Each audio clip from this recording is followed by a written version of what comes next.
अस्सलामुअलैकुम वरहमतुल्लाहि वबरकातुहू। स्वागत है आप तमाम स्टूडेंट का आपके चैनल सदाए वक्त में। सो प्यारे बच्चों, कैसे हैं? उम्मीद करता हूँ सब बच्चे खैरियत से होंगे। तो चलिए प्यारे बच्चों, आज की इस क्लास को फटाफट स्टार्ट करते हैं। प्यारे बच्चों, आज जो आप लोगों का क्लास होने के लिए जा रहा है ये वस्तनीय परीक्षा 2025 सब्जेक्ट उर्दू, ठीक है। तो चलिए फटाफट क्लास को स्टार्ट कर लेते हैं बिना देरी किए हुए। तो प्यारे बच्चों, सबसे पहले यहाँ पे देखिए क्वेश्चन आपसे पूछ रहा है, उर्दू का क्वेश्चन करवाने के लिए जा रहे हैं। और ये जो एक क्वेश्चन है ये 5 मार्क का होगा, ठीक है। कितना का होगा? ये एक क्वेश्चन आपका 5 मार्क का होगा। एग्जाम के अंदर अगर इस तरीके का सवाल आ गया तो 5 नंबर का आपका ये क्वेश्चन आएगा, ठीक है। सवाल यहाँ पे ये कह रहा है कि तालीम के फ़रोग़ के लिए आसिम बिहारी क्या क्या, तालीम के फ़रोग़ के लिए आसिम बिहारी ने क्या क्या, ठीक है। आसिम बिहारी का नाम आप लोग सुने होंगे अगर आप हमारी क्लास को पहले से कर रहे हैं तो, ठीक है।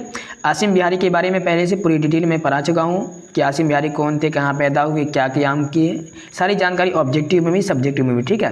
तो क्या सवाल है कि तालीम के फ़रोग़ के लिए आसिम बिहारी ने क्या क्या, ठीक है। यहाँ पे जवाब में आपका लिखा हुआ कि ऑल इंडिया मोमिन कॉन्फ्रेंस की माशरती इस्लाह के प्रोग्राम के तहत सूबा बिहार और देगर कई रियासतों में स्कूल और मदरसे कायम किए। उन मदारिस में उर्दू फ़ारसी के अलावा असली तालीम को भी फ़रोग़ दिया गया। आसिम बिहारी की कोशिशों से तालीमी और सियासी बेदारी आई। 1935 में मोमिन कॉन्फ्रेंस के नामज़द अरकान काफ़ी तादाद में असम्बली इंतखाब में कामयाब भी हुए, ठीक है। तो तालीम के फ़रोग़ के लिए आसिम बिहारी ने क्या क्या, तालीम के फ़रोग़ के लिए आसिम बिहारी ने क्या क्या, वो यहाँ भी बताया गया है कि ऑल इंडिया मोमिन कॉन्फ्रेंस की माशरती इस्लाह के प्रोग्राम के तहत सूबाए बिहार और देगर कई रियासतों में स्कूल और मदारिस कायम किए गए। उन मदारिस में उर्दू फ़ारसी के अलावा असली तालीम को भी फ़रोग़ दिया गया। आसिम बिहारी की कोशिशों से तालीमी और सियासी बेदारी आई। 1935 में मोमिन कॉन्फ्रेंस की नामज़द अरकान काफ़ी तादाद में असम्बली इंतखाब में कामयाब हुए। कितने में हुए? अगर पूछ लिया जाए कि 1935 मोमिन कॉन्फ्रेंस के नामज़द अरकान काफ़ी तादाद में कब असम्बली में इंतखाब हुए, ठीक है। तो आपको क्या कहना है कि 1935 में, ठीक है। तो इस तरह का ऑप्शन आएगा वहाँ पे ऑब्जेक्टिव क्वेश्चन में, तो आपको बता देना, ठीक है। और कई सवाल अभी आगे आने वाले हैं जिससे आपको मुलाकात होगी आपके एग्जाम के अंदर ऑब्जेक्टिव क्वेश्चन में, ठीक है ना। अब फिर से क्वेश्चन है कि आसिम बिहारी की मकबूलियत की क्या वजह थी, क्या की आसिम बिहारी की मकबूलियत की क्या वजह थी, ठीक प्यारे बच्चों। अब यहाँ पे देखिए जवाब में क्या लिखा हुआ है। जवाब में लिखा हुआ है कि आसिम बिहारी एक मुखलिस और बेहतरीन समाजी कारकुन थे। वो अपने दौर के मर्द मुजाहिद थे जिन्होंने मुल्क की आज़ादी की तहरीक के साथ साथ समाजी इस्लाह और माशरती सुधार की तरफ तवज्जो दी थी। गरीबों और पसमानदा आवाम की इस्लाह के लिए अपनी पूरी ज़िंदगी वक्फ़ कर दी थी। माशी, सियासी और तालीमी मैदान में मुतअद्दिद इस्लाही कामों की वजह से वह इंतहाई मकबूल हो गए। क्या किया उन्होंने? आसिम बिहारी की मकबूलियत की वजह क्या थी, क्या रही? आखिर आसिम बिहारी लोगों के दरमियान में कैसे मकबूल हो गए, ठीक है। उनकी वजह क्या थी, वो उस वजह को यहाँ पे बयान किया गया है कि वो आसिम बिहारी एक मुखलिस और बेहतरीन समाजी कारकुन थे। अब वो अपने दौर के मर्द मुजाहिद थे जिन्होंने मुल्क की आज़ादी की तहरीक के साथ साथ समाजी और इस्लाम और माशरती सुधार की तरफ तवज्जो दी थी। गरीबों और पसमानदा आवाम की इस्लाह के लिए अपनी पूरी ज़िंदगी वक्फ़ कर दी, ठीक है। इसलिए आसिम बिहारी मकबूल हो गए, मकबूलियत उनको मिली, ठीक है ना। यहाँ पे क्वेश्चन वही था कि आसिम बिहारी की मकबूलियत की क्या वजह रही, ठीक है। अब यहाँ पे देखिए, अब यहाँ पे वैसे क्वेश्चन है, इस क्वेश्चन में आपके बहुत सारे इसका क्वेश्चन का आंसर मिलने वाला ऑब्जेक्टिव क्वेश्चन में, यानी कि ऑब्जेक्टिव जो सवाल आएगा तो उन तमाम सवाल का इसमें बहुत सारा आपको आंसर मिलने वाला है, ठीक है ना। सवाल ये है कि 1927 से लेकर 1937 तक आसिम बिहारी के अहम कारनामों को मुफलिस बयान करे, ठीक है। यानी कि 1927 से लेकर 1937 तक आसिम बिहारी के जितने कारनामे हैं, जो चीज़ें आसिम बिहारी ने की है, उन तमाम को आपको यहाँ पे लिखना है। और ये जो आपका जो ये क्वेश्चन रहेगा ये 10 मार्क का रहेगा, ठीक है ना। ये क्वेश्चन जो रहेगा 10 मार्क का रहेगा, ठीक है। अगर एग्जाम के अंदर आ जाए तो आपका किस्मत साथ दे एग्जाम के अंदर ये क्वेश्चन आ जाए तो, ठीक है ना। क्योंकि मदरसा बोर्ड अभी अपना क्वेश्चन पेपर को लीक नहीं करता कोई भी बोर्ड, ठीक है। अगर आ जाए तो मैं पढ़ा रहा हूँ, अगर आ जाए तो बेहतर है, ठीक है ना। जवाब है कि 1927 में आसिम बिहारी ने उत्तर प्रदेश के इलाकों को अपना ख़ास मैदान अमल बनाया। 1927 में आसिम बिहारी ने उत्तर प्रदेश के इलाकों को अपना ख़ास मैदान अमल बनाया। गोरखपुर, इलाहाबाद, बनारस, मुरादाबाद, कानपुर और उत्तर प्रदेश के मगरबी ज़िला दिल्ली और पंजाब के दौरे किए। उसके बाद 18 अप्रैल 1928 को कोलकाता में पहली बार ऑल इंडिया मोमिन कॉन्फ्रेंस का तारीख़ी जलसा मुनक्किद हुआ।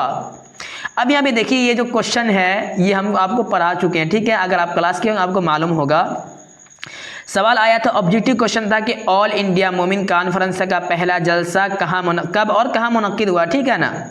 तो यहाँ पे अगर आपको ये लॉन्ग क्वेश्चन अभी आप पढ़े होंगे, क्लास कर रहे होंगे, तो आप बासानी इसका आंसर दे सकते हैं। क्या है वहाँ पे क्वेश्चन इस तरीके से आया था कि ऑल इंडिया मोमिन कॉन्फ्रेंस का पहला तारीख़ी जलसा कब और कहाँ मुनक्किद हुआ। तो क्या है कि यहाँ पे देखिए कब और कहाँ मुनक्किद हुआ पहला जलसा, यहाँ पे देख लीजिए आप साफ में। उसके बाद 18 अप्रैल 1928 को कोलकाता में पहली बार ऑल इंडिया मोमिन कॉन्फ्रेंस का तारीख़ी जलसा मुनक्किद हुआ।